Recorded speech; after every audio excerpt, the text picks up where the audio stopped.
Hello and welcome to the American Cinema Foundation Movie Podcast. I am your host, Titus, and today in our Postmodern Conservative series, my friend Oliver Troldi joins me again for a conversation about slacking and slackers, why there aren't any anymore, whatever happened to them, what they were all about, and why in certain ways we are fond of slackers and think of ourselves as slackers to an extent, and will certainly put up a more than slack, even a spirited defense of slackers. So much for introduction. Oliver, how are you doing? It's so good to talk to you again. It's always a wonderful conversation, and we get to share it with our audience now. Yeah, so I guess, so I've been doing well. You know, obviously things are up and down during the pandemic, but I think I've been able to deal with it better than some because I'm a bit reclusive. I'm a bit introverted. You know, I do a lot of my socializing online, even in the best of circumstances. So I've been doing pretty well. As the topic of slacking, there were sort of two sources, which I imagine we'll get to. I sort of accidentally went back to this kind of trove of 90s music that I used to really love. Things like, you know, Beck, Loser, you know, Green Day, Flagpole Sitta, you know, just a lot of these classic 90s songs are about not doing anything, just failing at stuff, but being chill about it, being okay with it. You know, a combination of self-deprecation and self-aggrandizement in the level of failure that one is able to attain. And I sort of just started thinking about this figure of the slacker because it kind of struck me that I'm not sure if there are any slackers anymore. I'm not sure if the slacker figure is really comprehensible anymore. And so I started watching some of these slacker movies, which I also loved. I've always loved kind of slacker stoner movies, whether of the Ferris Bueller, very aggressive slacking, right? Like all of this work is put in to the ability to not go to school, right? So in a way, you work harder to slack than you would to work, right? And similar thing in the movie called Slackers. That movie is not even really a movie about slackers. It's a movie about college kids who work really hard to be able to steal tests and things and cheat on the answers and end up working way harder than they would to just like study for the course, right? I rewatched that and, you know, Dude, Where's My Car? I love. And I ended up watching Harold and Kumar Go to White Castle again, which had been a movie that I loved when it came out. And it struck me that I had thought of it as a slacker movie because they get stoned, they complain about work. Kumar doesn't want to become a doctor and everything. But I think it's actually an interesting and in some ways pernicious play on slackers. The real slackers of the Harold and Kumar movie are these two guys you see only at the beginning of the end of the movie, who are the guys who make Harold do all this work. And the movie really is about this adventure that these two guys go on in order to achieve the American dream, which is getting what you see on TV. So Harold and Kumar is all about the stuff they see on TV. First of all, after they get high, they see an anti-marijuana infomercial on TV. So even the cannabis is like on TV. Then they see the White Castle on TV and they want to go get the White Castle. And eventually, Harold gets the romance he wants, which is kind of presaged by the girl that he likes. They see walking into a movie theater that's playing 16 Candles, the John Hughes movie. And so that's kind of on TV in a certain sense. So Harold gets the John Hughes ending as well. But the beginning of the movie is all this kind of play on John Hughes, where it's the antagonists who are escaping work and getting off of work and escaping in a nice car. And I thought of this as a nice pivot point where the view is something like, what happens after the slackers slack? You know, like who picks up the slack? So Harold and Kumar is really about who picks up the slack, not about the slackers. So yeah, that's what inspired me about the topic of slackers. I think we live in a time where it's hard to come up with a narrative that would make people like slackers, you know? Instead of slacking, what do we say? What is the activist thing?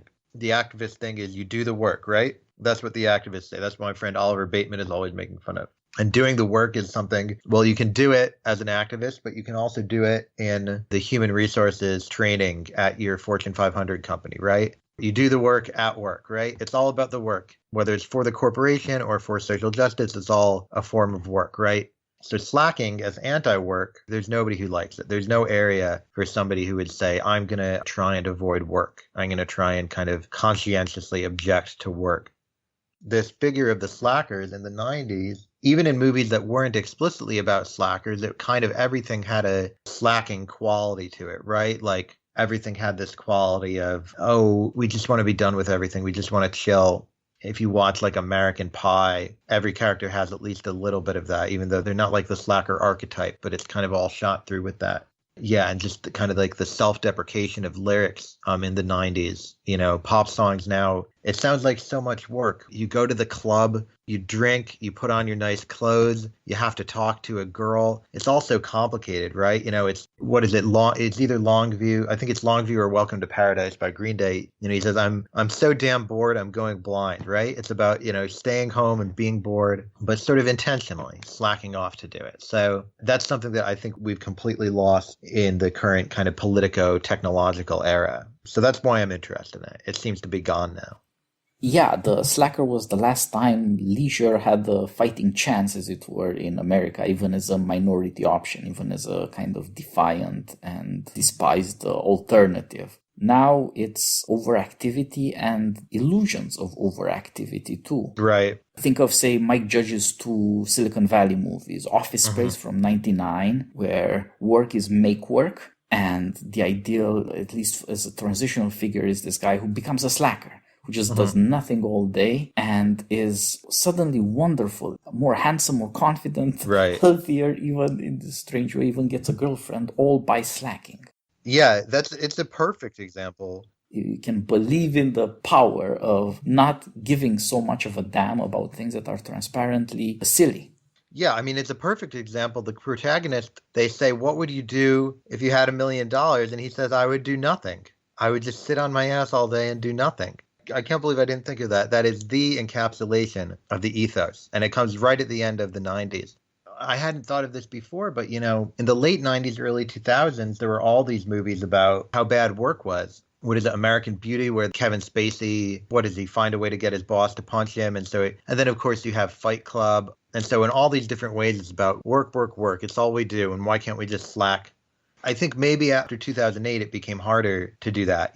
Once it was a lot harder to find work, people started to miss it. So that may be part of the reason that the slacker archetype kind of started to fall by the wayside.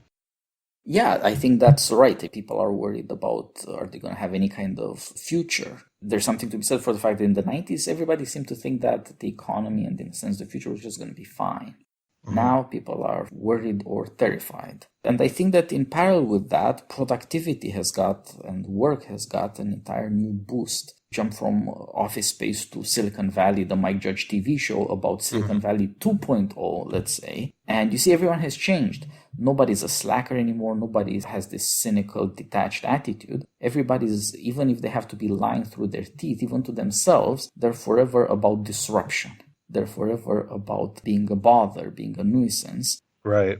That's because that's how you achieve success. You will be changing society for the better, becoming rich in the process, and admired, and solve all your geeky, nerdy insecurities. And you get these Silicon Valley corporate parties with some rapper so that you can feel like you're cool for 1 hot minute at least. All of a sudden, it's a flurry of activity, and it's a very different kind of paradise, as you're saying. It's about being in the club, not about being by yourself. Hyperactivity, that's somehow required.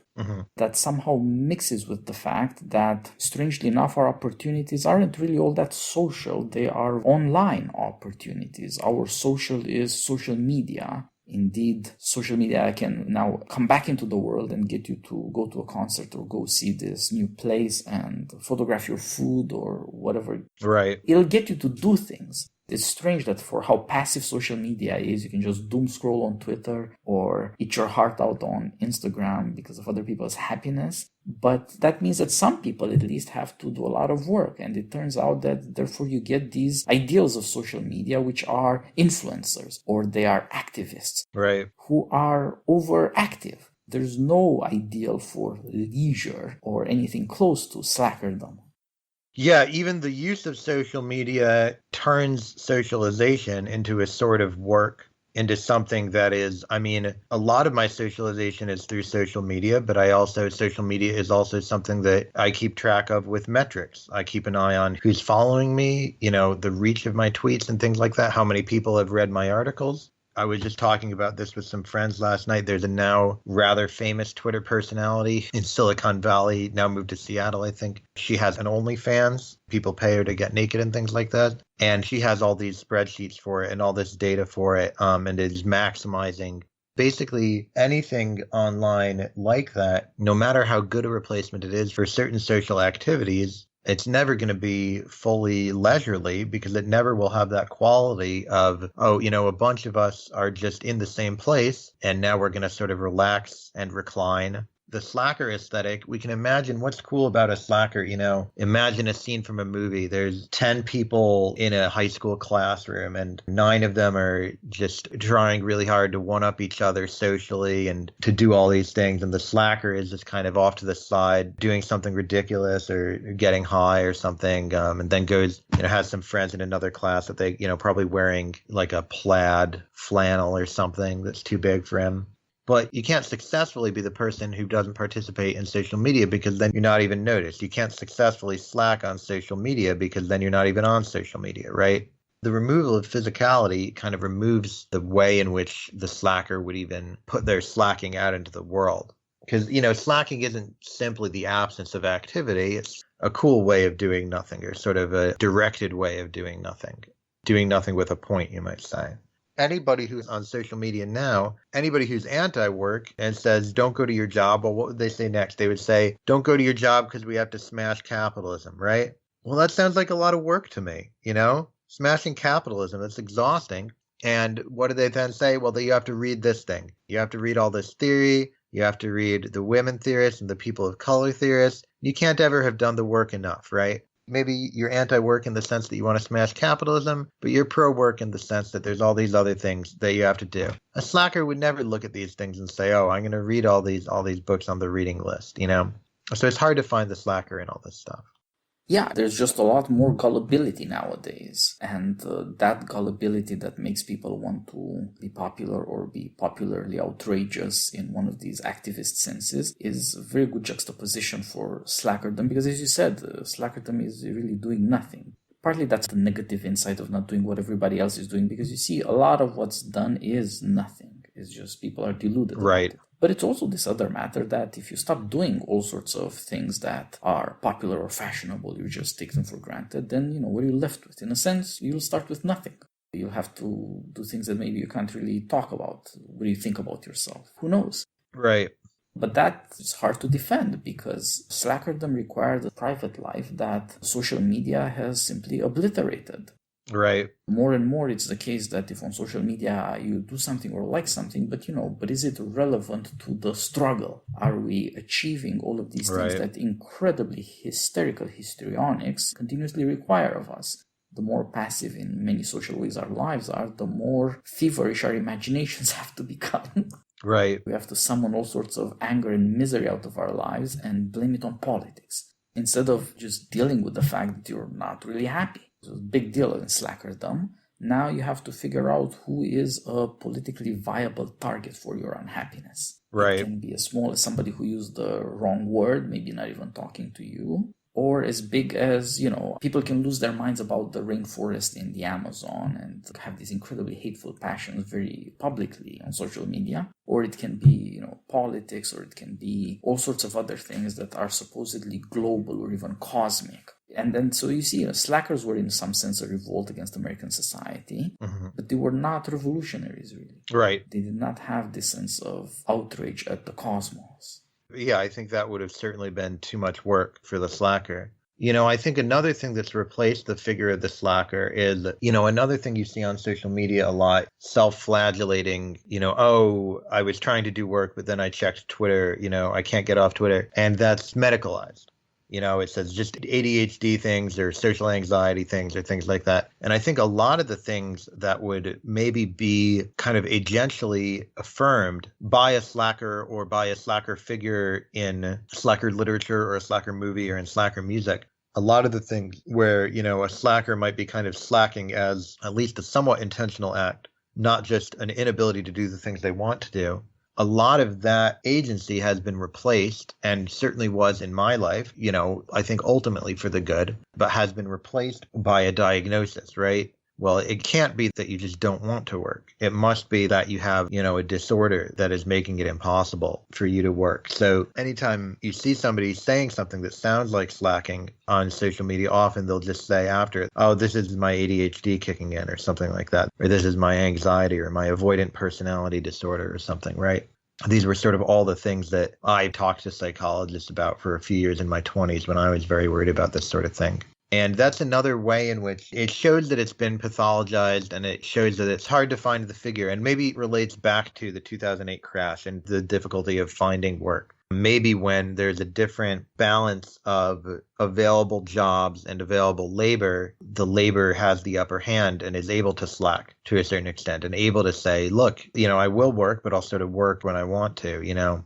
Who knows? Maybe this is sort of mythologizing the 90s. Maybe jobs were never like this. The other thing about this for me is the 90s were when I was growing up, right? So, of course, I didn't see the world of work at that age.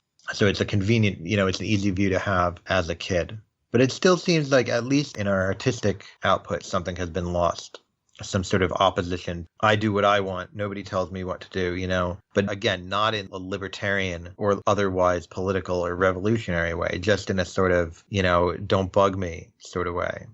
Yeah, I think you're very much right that the new economy shatters what we think of the future. Or maybe you could say something more radical than that. The 90s were, in some sense, the end of history. People were okay. Mm-hmm. There were budget surpluses and there were no wars. Right.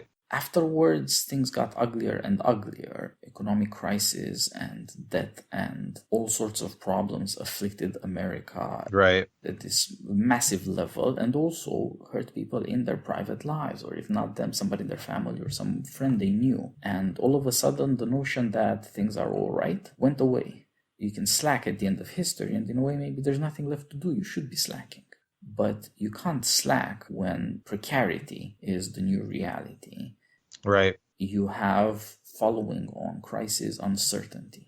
The slackers didn't ever have to be revolutionaries because they believed they were not the elites and never could be the elites, but that the elites were not going to plunge the country off several cliffs in foreign policy, in economics, in all sorts of social issues. Right. After those things happen, it's much harder to retain your cool, and slackers were some kind of cool, fairly confident, not hysterical. And so, this massive social and economic change is, I think, very important. But I think you're also right when you get to this issue that socially we make a big deal out of therapy, but it's a personal problem. Mm-hmm. We tend more and more to say more and more personal things as publicly as we can and to want some kind of approval. And that means that I can't really be me. For me to be me, I have to have something that's the matter with me that millions of other people will like. Right. And that both gives strangers a veto on my identity and emphasizes my weakness. As you said, there's more loss of agency than we know how to deal with. As I was saying, the slacker was in some sense cool, and you could say that as you're saying, don't bug me. I know who I am in some way, and I'll insist on that. That confidence meant that the slacker believed he was some kind of human being. He was a type. He was not something broken that was supposed to be fixed through therapy, which is, of course, the big deal in our age. Especially this notion that successful people, their kids in school, they have to be on pills. Ritalin, right.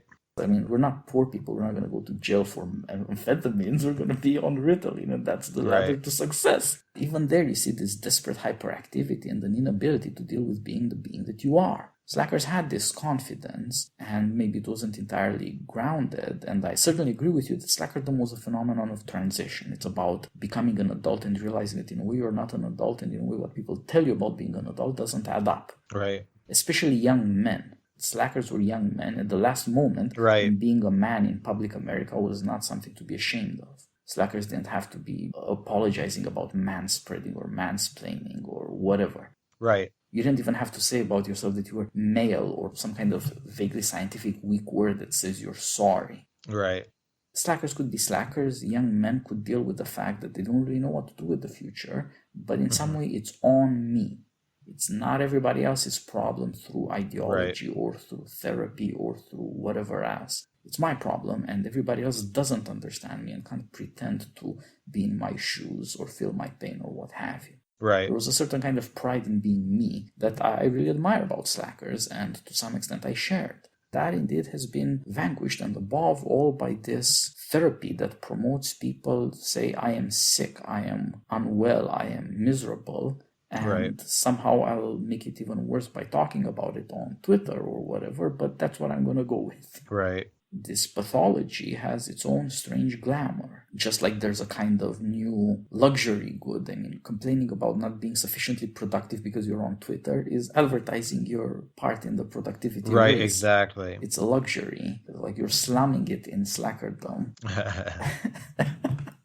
And that's not what we're talking about here, which again somehow pathologizes leisure. I waste time that I don't have to waste, but all I can do is waste. Right. It seems like there's way too much publicity. People can't even deal with themselves in relation to some small number of people who really know who you are. Yeah, I was going to say, I think that another element of it, just when you were talking about wasting time, if you watch a Slacker movie or listen to, a Green Day song and listen to how they describe slacking and their wasting time, a lot of it is they just sort of sit around the house and don't do anything, right? You keep saying leisure, but the transformation of leisure itself is so much work now, right? What do you have to do? You have to look through how many movies is Netflix recommending you, You should pay somebody to pick your Netflix movies for you. There's so much. You're to pick your YouTube videos. There's lifetimes upon lifetimes upon lifetimes. I don't even know how much, thousands of or millions. I don't even know the scope of online video to watch and of ways to entertain yourself. This is something that I think David Foster Wallace saw. I think he, in some ways, in his work, exemplified the struggle between understanding the appeal of slacking and getting high and not doing anything, but also seeing, infinite jest is about this thing that is so entertaining that you can't look away, right? Understanding how entertaining entertainment was going to become and how all-encompassing entertainment was going to become. And then his unfinished novel, The Pale King, about boredom. I think that the transformation of leisure into this sort of incredible, but also incredibly involving kind of entertainment. When I'm avoiding my work, it's never that I'm just sort of sitting around and thinking about my life, right? I don't sit around and think about my life, for better or for worse. What I do is I sit around and I think, okay, what's a TV show I haven't watched? I'd better get that one in. Everybody's saying, I've never watched Breaking Bad. I've never watched The Wire. That'll be the next one on the list. And then, you use that to network. You use that to talk to people about it, to talk about on date. It always has some utility. Your leisure is always, and of rather direct utility, I think. So on both sides of it, there's both a payoff to the leisure time in the current form it takes. Even, I think I'm not actually good about this at all. I love cooking. It's one of my greatest hobbies, but I'll post on Twitter. I say, look at this beautiful thing I made, give me the likes. It can't just be a hobby, because once you do it, you find that it also has this other use. And so, yeah, the incredible amount of information and the level to which being entertained kind of requires a certain kind of activity and the payoff to it, I think, is a strange transformation of leisure. And it's not a slackerly leisure at all, I think. Yeah, slackerdom requires refusing to be entertained. If you have to be nasty about it, that's better than being nice and compliant with the world of entertainment. And I think you're right about this, that, the slacker would rather identify with boredom. Everybody now identifies with being entertained, with chasing after fantasies increasingly on their smartphones and social media, and in this strange new world of streaming where you can switch one fantasy after another. It's like super television. You're in control not just of the remote, but of the channels. You're in control of so much more. Hell, you can be the channel if you feel like it, right? Right. As you say, you can be the show on Twitter, and you can be your own cooking show, and you can be your own, medical disaster show. You can be your own show of any number of things and see where you get an audience. These entirely new thrills that television didn't used to offer us. Now we are the television, and so it's possible. And it's much harder, therefore, to lose sight of all these things and deal with yourself instead, even or especially by dealing with boredom. That's perhaps the weirdest, most anti-political part of slackerdom, boredom. Right. This has often been a theme of deep reflection. And I'm not saying slackers are Blaise Pascal, but Pascal did point out how important boredom is to reveal that we suspect that much of what we do is not really that good. And even many of the good things we do are very precarious. They're either too subject to chance or perishable, or simply don't answer ultimately to the fact that we're all afraid of death. Right. And that somehow creeps in on us. And the slacker was the last American type to be aware of incoming death. You get that sense that whatever I could do, it's never going to amount to that much. Whatever I do, it's not going to fix that. I am bored to death because I'm afraid of death. That's something that human beings should deal with, because it's the reality of who we are. as opposed to Right. the entertainment fantasies. And so there was always this potential in being a slacker to reveal that we are human beings. And in the types available now that are hyperactive and histrionic and incredibly performative and never themselves, like Bret Easton Ellis says, everybody's an actor now. Everybody's always trying to impress and desperate for approval. It makes it very hard, therefore, to deal with the pain of being who you are. Have a day where you don't do anything. Yeah, that's somehow an insight into who I am. I'm not quite sure what it is. In a way, it's a mere nothing. But in another way, it felt somehow serious to me. It felt like reality.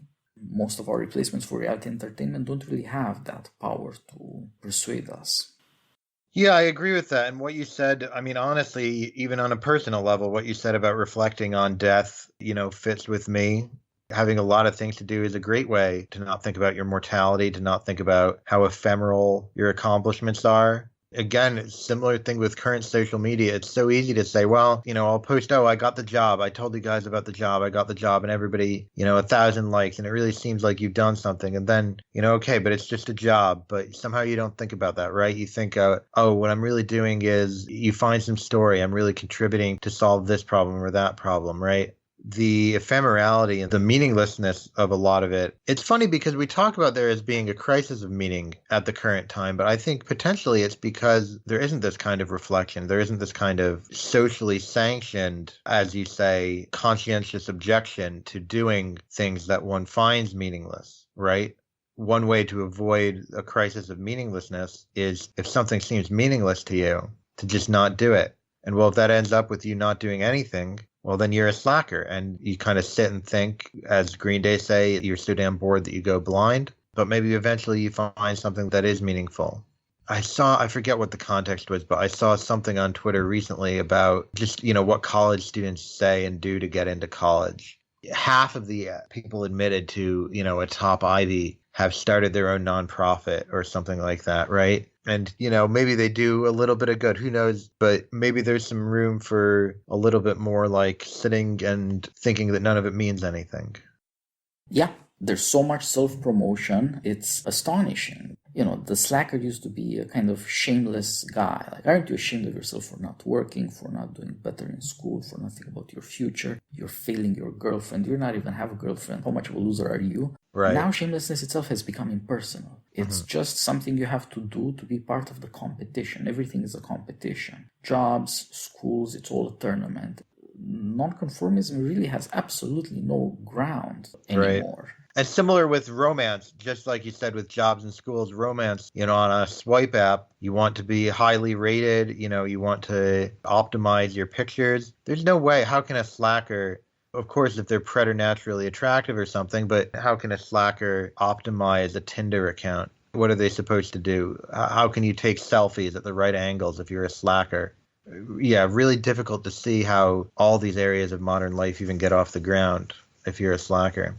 Yeah, like it or not, you have to compete even in all these ways. In slacker romance meant something like, I think this is trash, and maybe some chick also thinks it's trash, and we'll find something in common that way. Or we're bored and we happen to be together and we'll take it from there. It wasn't as much activity or the pretense of it as the new social media makes it seem. And of course, it was also not confrontational in the way everything is now strangely confrontational. Everything has to be an occasion primarily for women in public elite America to complain that they're miserable about everything.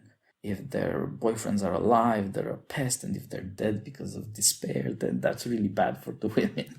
Right. So if you treat things that way, you can't deal at all with something that slackers, they managed to make fairly well. So they understood practically enough the quarrel of the sexes to manage it. And that now is declared to be impossible. So there's a convergence of the triumph of productivity and therefore massive competition in a tournament through schools. And as you were saying, you got to have your NGO. It used to be that you could do an internship. Now you have to have a non-profit. Internships are out. You got to get a more prestigious thing. You got to be doing extracurricular things, volunteering more and more and more and more prestigious. And that exemplifies the best restlessness that's organized around hyperactivity everywhere else, including, as I said, in fantasies of hyperactivity on social media. This is tied together with therapy and medicalization optimizing yourself for success or being screwed up in a scientifically describable way where, the name of your condition, you've got, as you said, your diagnosis, that is your identity.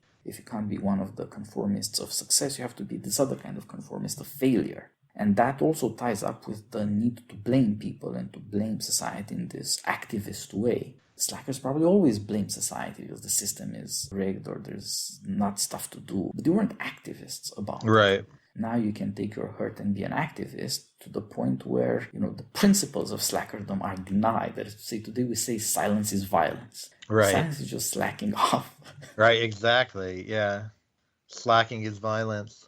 So, you do not have a right to be yourself. Slackerdom was first of all about asserting the right to be yourself because you didn't really know what you want to be. Right. And there was therefore this understanding in slacking that people who say they know what you should be or what they are often lying.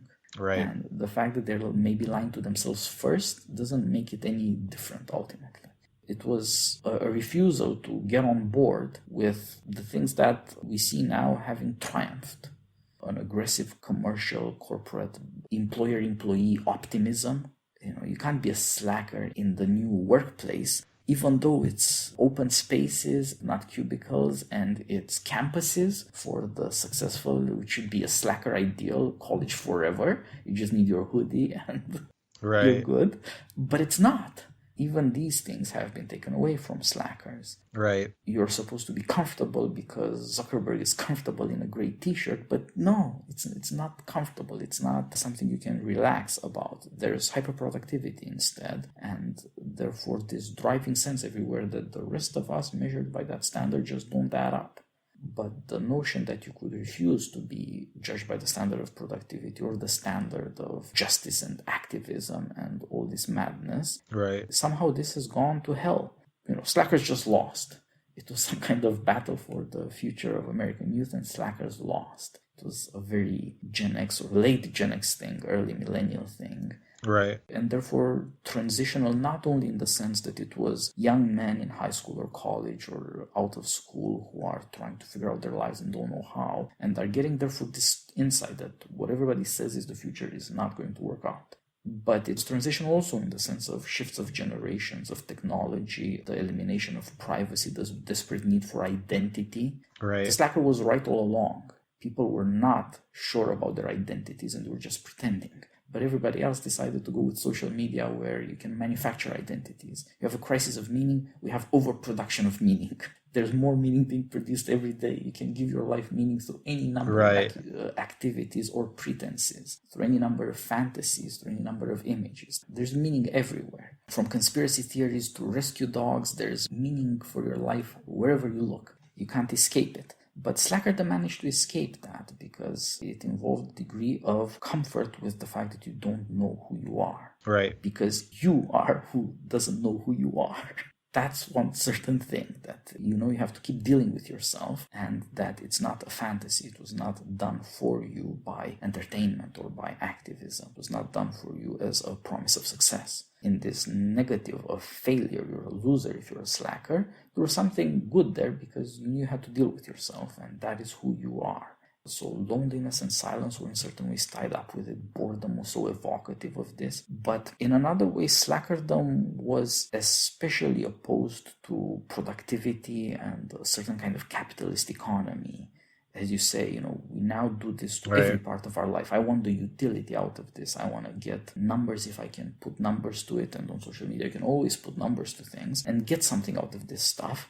And therefore, nothing can be for its own sake. This is what lefty people who with academic jargon call commodification. Everything is turned into commerce. Everything is turned into exchanges. But slackerdom was in some sense tied up with things being just what they are, including when they suck. But that also meant that beautiful things could be what they were.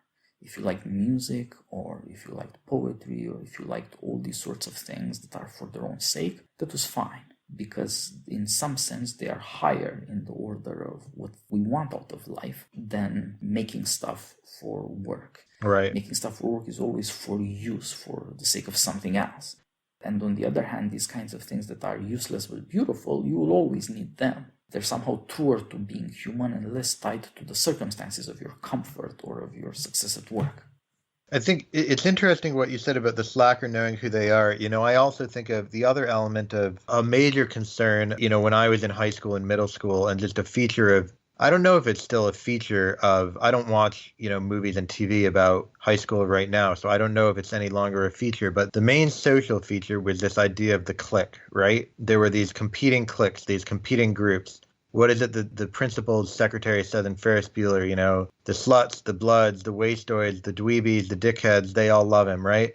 So that's the slacker figure, whether it's the sort of positive slacker figure where they all love him, like Ferris Bueller. There's a sort of negative slacker figure where they all hate him and he doesn't quite fit into any of them. But somehow this social system of clickiness, the slacker might have his friends, maybe they're slackers too, but there's not quite a slacker group. The slacker is not like a necessarily a configuration within the social system. And that's another thing that it's difficult to see the slacker making a comeback because the social groups now are moralized and politicized, right? There's the good social group and the bad social group. And of course, so much of, at least online, political discourse comes back to who was the nerd in high school, who was the cool kid in high school, who was the stoner in high school, right? You can sort of pick out to a certain extent on social media. So I think it's interesting, and this came before, this was presaged in the Breakfast Club, right? Which doesn't really exactly have a slacker character, but sort of the ending of the Breakfast Club is they didn't actually know who they were. That's the beauty of the ending of the Breakfast Club. They figure out, as you say, that they didn't know who they are, and that's a way of discovering who you are, to find out that you hadn't known who you were previously. There's an episode of Freaks and Geeks with James Franco, the main freak, the sort of head freak, decides he wants to become like a punk or a mod, or I forget what, I don't know, and dyes his hair silver or something, and gets like a stupid piercing and tries to hook up with this girl, and it just all failed, like none of it works, and somebody punches him in the face or something. And he goes back to his old girlfriend, and she sort of laughs at him, but then kind of takes him back, because that's the story. Oh, it's funny, like for a second you thought you knew who you were. That's funny. That happens to everybody, right? That you think for a second you've found an identity, but then you realize you come back to, it's just sort of me. There's just sort of this, to an extent, an emptiness, right? In philosophy, it's not an exact connection, obviously. It's not a strict logical connection, but the greatest philosopher of the English language, David Hume, in a way had a slacker theory of the self, right? He said the self, there's not much there, right? You just bundle together a bunch of perceptions and that's the self, right? And I think that is true, kind of what you're saying, that the slacker has to take some time and think. And maybe actually the slacker sometimes is a figure who had a chance to be a member of this or that social circle, maybe even a positive social circle. Maybe was outcast, in some presentations, some television or movies became an outcast. And they have to have this moment where they think, well, what did it all really add up to, right? I went to these parties, I did all these things, I dated this girl, and what did it all add up to? Well, it didn't add up to that much. It didn't add up to a self. And that, in a way, is more self-aware than the people who think that they've fit in, right? And I think the same thing is true in all these online dynamics that we see. And I think that you have less and less access to these moments as you get older. I sort of, I've been feeling for a while that I need one. You have to think you've been doing whatever your projects are, and you think, well, I made these things or I did these things, and well, at the end of the day, it's just a little bit. It'll go away. It's ephemeral, right? And yeah, I think the slacker sees that and sees that they don't have this identity. They don't fit in this way. And if there is of course, there are some cool slackers and some slackers who are not cool at all, right? But if there is a cool to the slacker, it comes from accepting this truth about that is true of everybody, but that nobody else is comfortable with. Yeah, I think that's right. We mention music and movies primarily, and there's a kind of interest in slackers in the arts. But there's also this other side that gets quicker to our deep question about who we are. There's a certain relationship between slacking and the beginning of philosophy, since you have to not be okay with conforming, to begin to think about things, to ask not only how to get something, but what is the good of it really. You have to deal with how puzzling your failures are to ask yourself, what am I trying to succeed at? What is success supposed to be about? Of course, you can taste success and find it empty in some way and then wonder about it, but that's harder to give up something that you feel you've earned and wanted so bad. Right. For you to ask yourself, why am I wanting to be doing all these things with all these people? What am I really getting out of this? More importantly, what am I looking for? Who am I? What is it I think that if I get it, then I'll be good? These questions are tied up with inactivity and doubt. There's a lot of contempt for the habit of the slacker to navel gaze, to be obsessed with himself, right, to talk about himself too much. But the truth is that it was not self-promotion, which is typical of our times. It was a minority opinion that suggested that we really are puzzling creatures. Right. Puzzling over yourself is because you don't really know why you are doing the things that you are doing. Right. There is a puzzle. Exactly. The puzzle is there. And that perplexity is often painful. It's often misery. And, without that, there wouldn't be music or movies which have a conflict in there to deal with. That conflict does have to do, as you say, with self-discovery and with the questions that we primarily identify with philosophers. What sort of being is the human being, and how does that speak to me? So that aspect of leisure and self-reflection, which is often in a certain way painful, just as surely as the mood of slack has been drugged and therapeutically destroyed, so also the intellectual content of slacker doubt and self-doubt and self-questioning has been moralized away. This is what we ultimately mean when we say that you've got to be achieving all these productivity justice things. This kind of conformism will make you a kind of good human being.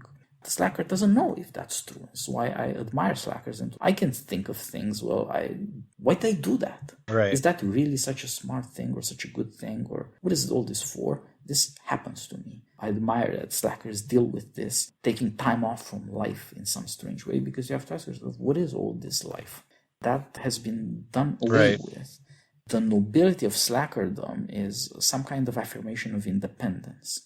And, we've looked at how nowadays it's not possible to be a slacker anymore because of the changes in our attitudes as much as in our circumstances. Slackerdom came in a way out of the problem that we are now trying to solve with this furious proliferation of meanings, identities, and activities and activism. That was the problem of the collapse of the American family. Slackers were the children of the me-70s generation of divorce. Right. They dealt with this massive shift in American life where no marriage isn't for life, no life isn't a home with mom and dad and then you replicate it. You don't know quite what life is. And of course, there was a lot of craziness in American society in the 70s beyond the crisis of divorce. Right. But when you're young, you start with these things near you. You don't worry about oil shocks and OPEC. You don't worry about Watergate so much. And so it does tend to start closer to family and to the craziness of it. That was the civil organization of America. That's what people believed in and practiced. Everybody was married more or less for life, more or less.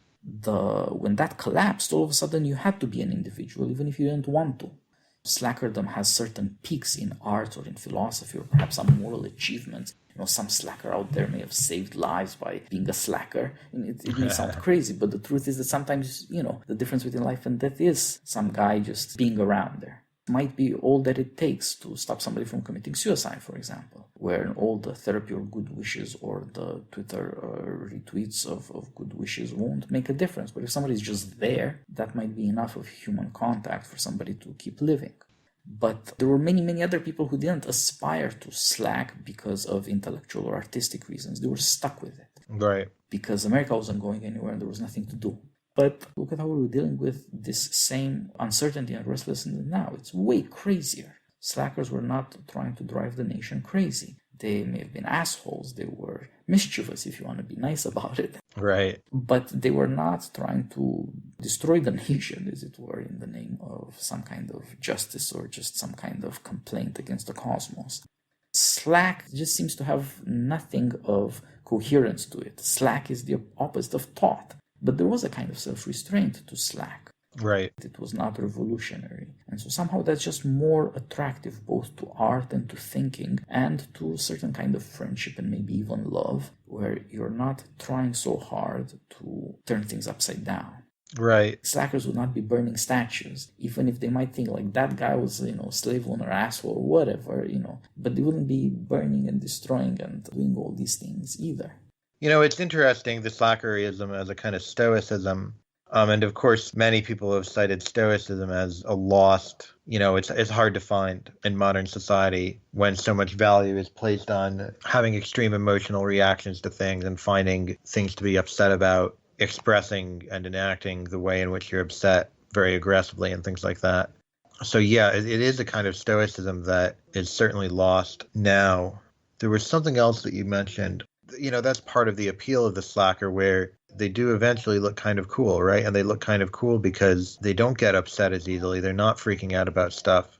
What would somebody say if it were about, not putting themselves out there, so to speak, in the modern lingo, right? So you don't have projects which could fail. So it's easier to be cool in that sense. But yeah, I think that in general, something of that has been lost as well. So there are virtues of the slacker. I'm trying to think about where we see those things in slacker music or slacker movies. Well, you mentioned Beck. I mean, that guy was not hateful, but comically incredibly against, Hollywood celebrity and Right. a certain kind of pursuit of pleasure. One insane fantasy after another. It's all just images in your head, really. Right. There was a lot of witty and sometimes wise criticism of the pursuits of conformism and what they are doing to people.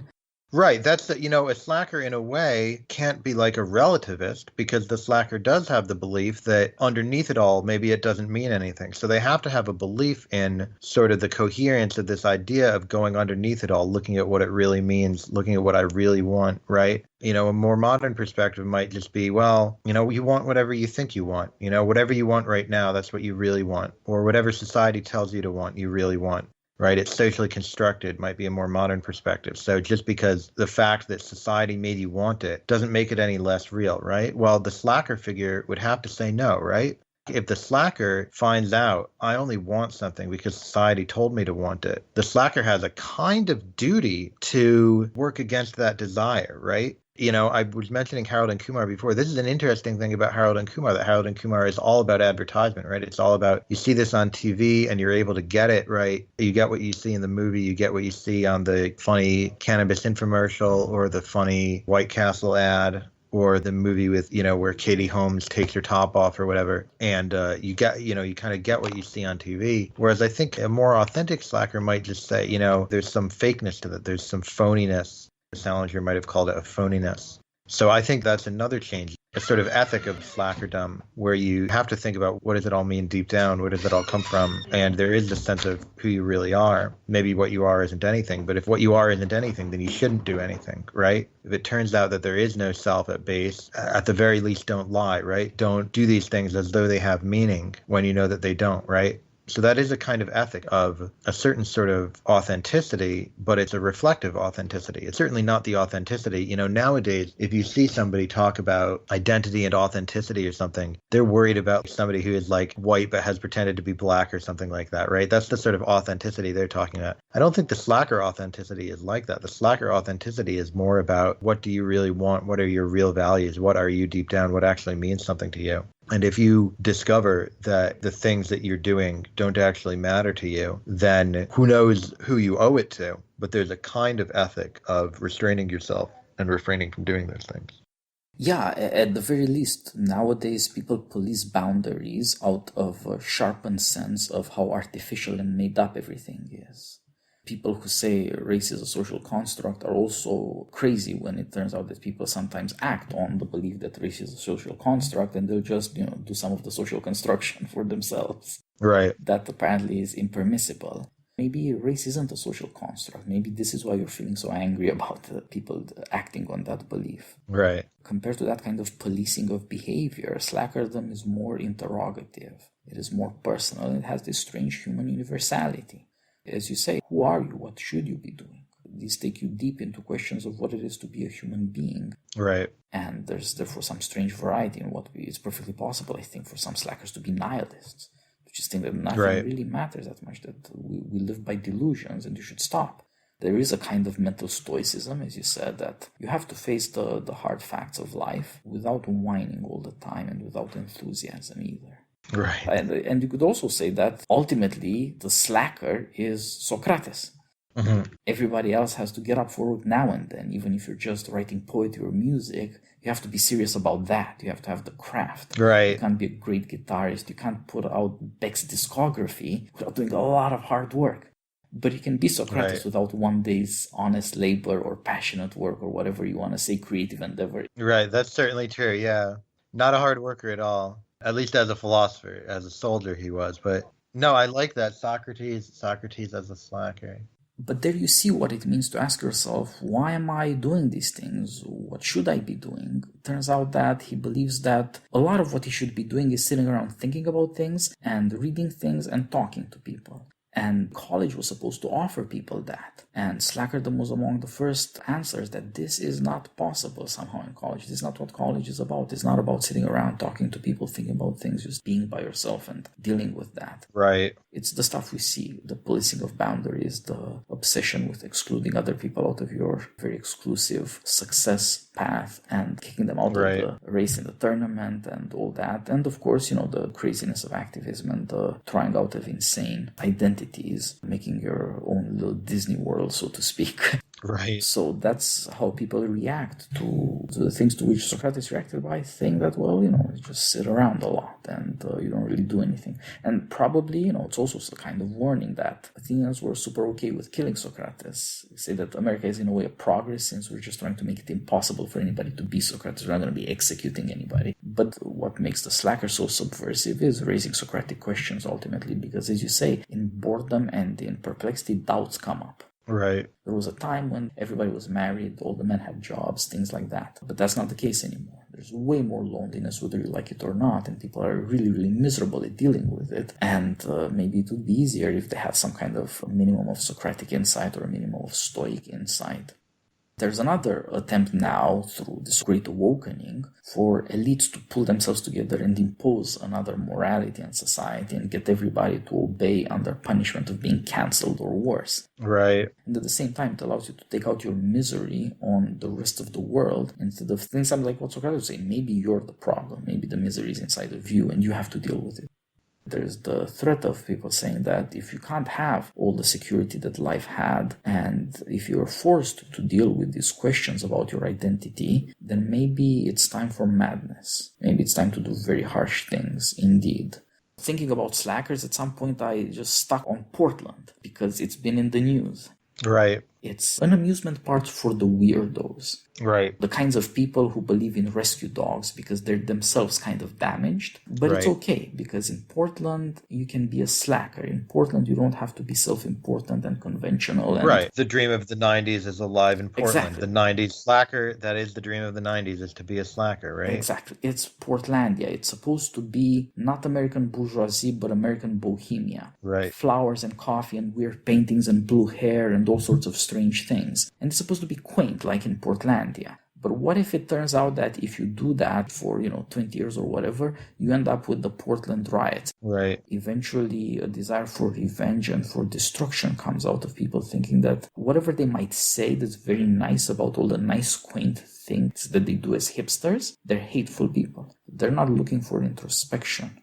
Many hipster desires have been defeated, as you're saying, especially 2008 and the aftermath has crushed those fantasies. Right. Maybe the answer to desire is the desire for retaliation. Like I like to say, desire defeated returns as revenge. And so you can see that even the hipster paradise, where every rescued dog is happy, turns out to be hate, hate, hate. And the pets are not enjoying their zoo, as one of my friends, James Poulos, might say.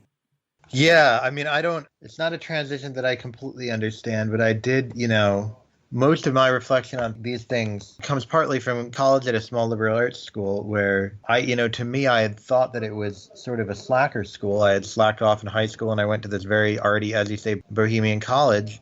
And alongside me, there were certainly a lot of slackers and a lot of non-slackers who were just kind of normal kids, but there's this element of people who seemed very slackery, but also, were very political and a lot of them had been, were not like me. I had been a very smart kid at a big public school who did no work, right?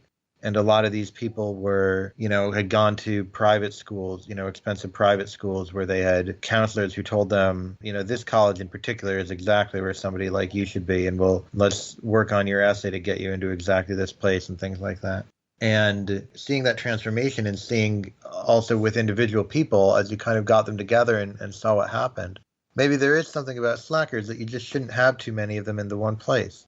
Maybe slackers are supposed to be alone, right? A lot of this that we talked about was about the self-reflection and what happens when you're alone and what happens when you're alone with your own thoughts and things like that. Maybe the slacker is somebody who you can't slack with other slackers. Maybe when you slack with other slackers, you get this strange effect, and maybe the transformation is a very natural one. Maybe we've been talking about all these outside things, but maybe there's something we haven't seen that's internal to the logic of the slacker, that if you get a bunch of them together, they do say, this sort of anti-society impulse starts to organize itself and starts to kind of theorize itself and things like that. So maybe it's not all sunlight and roses when it comes to the slackers. Maybe there is this underlying trend there that's actually rather natural. I don't know. When slacking was popular, there's a lot of confusion. People who are quite different by circumstance begin to look somewhat similar, not least of all because they imitate each other. Mm-hmm. But is it really plausible that everybody's made for work? Everybody's going to have some kind of talent for work or zest for it, right, or the stick-to-itiveness and all that? Some people probably fall through the cracks. That's what slackers are. Right. Slackers' criticism of society is politically moderate. They're not about burning down the system because, as you said, it's a lot of hard work to burn the system. Right. And now that we've had this unprecedented lockdown, we've had these horrifying riots and all these catastrophes. And you'd have to be crazy not to see a connection. Right. Call this a crazy bet, but my bet is that there were not very many people with wives or husbands and children doing these incredibly crazy things over the summer. For better and for worse, all these responsibilities make for moderation, and the absence of them makes for a terrifying immoderation. You could say that slackers are moderate primarily by inactivity, and they are immoderate in their laziness, but that turns out not to be such a dangerous thing for anybody. But this sort of fanaticism is something else.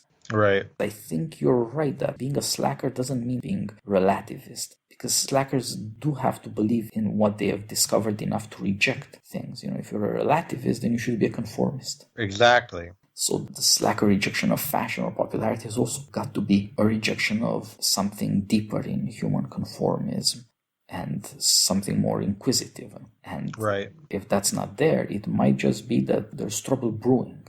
It takes 2020 for people to go mad very publicly, but probably it was brewing.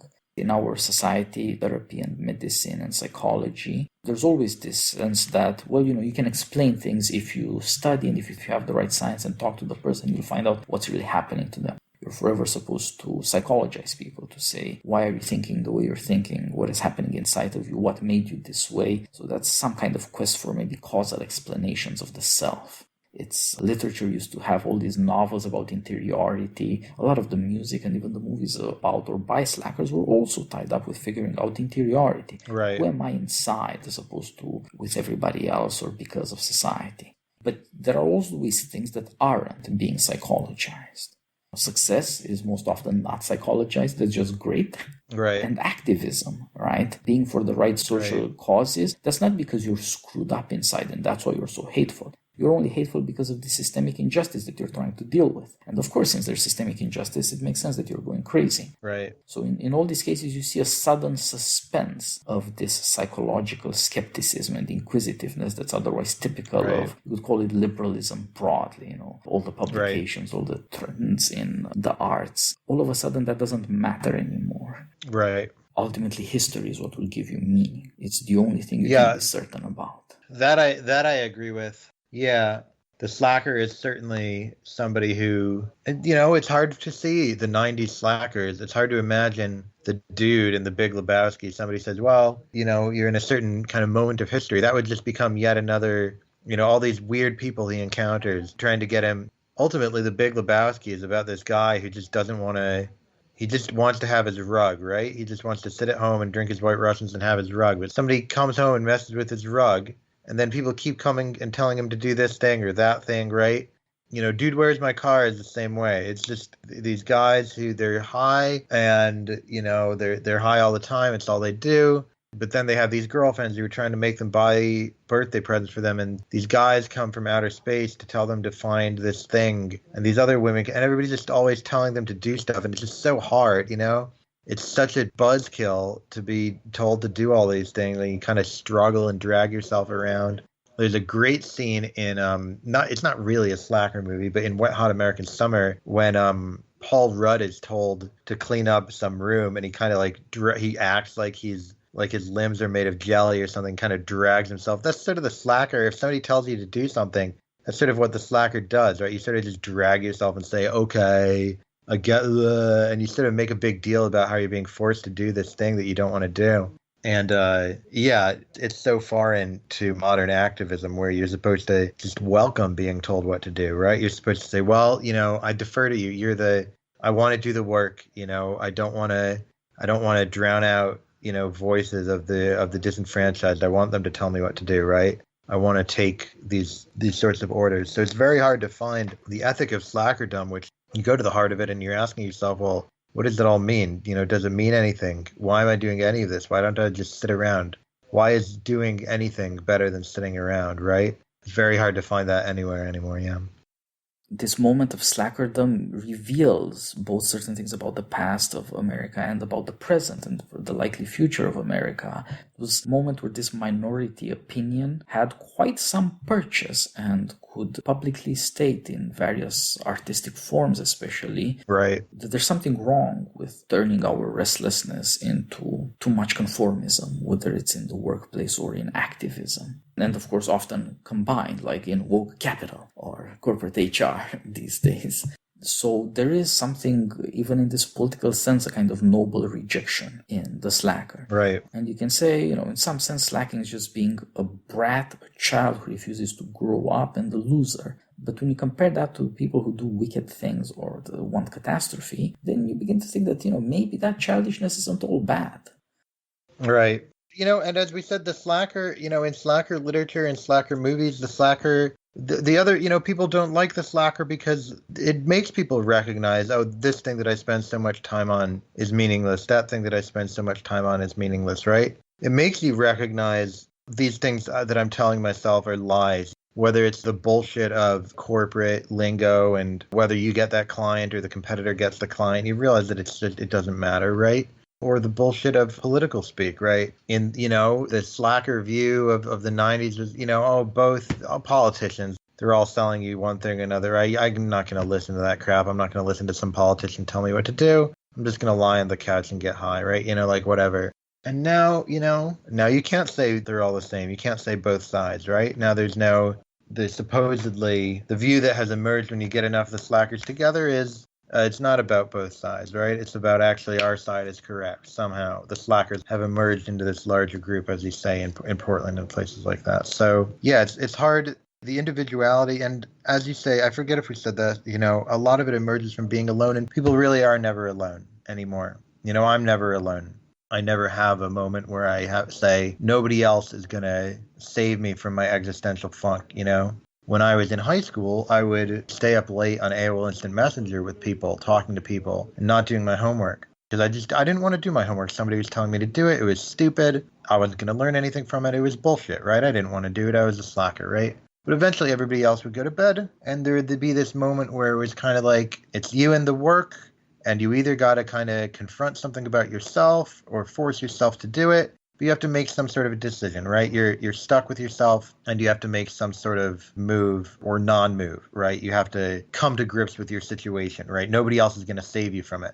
Nobody else is going to save you from the confrontation with meaninglessness that is this piece of homework, right?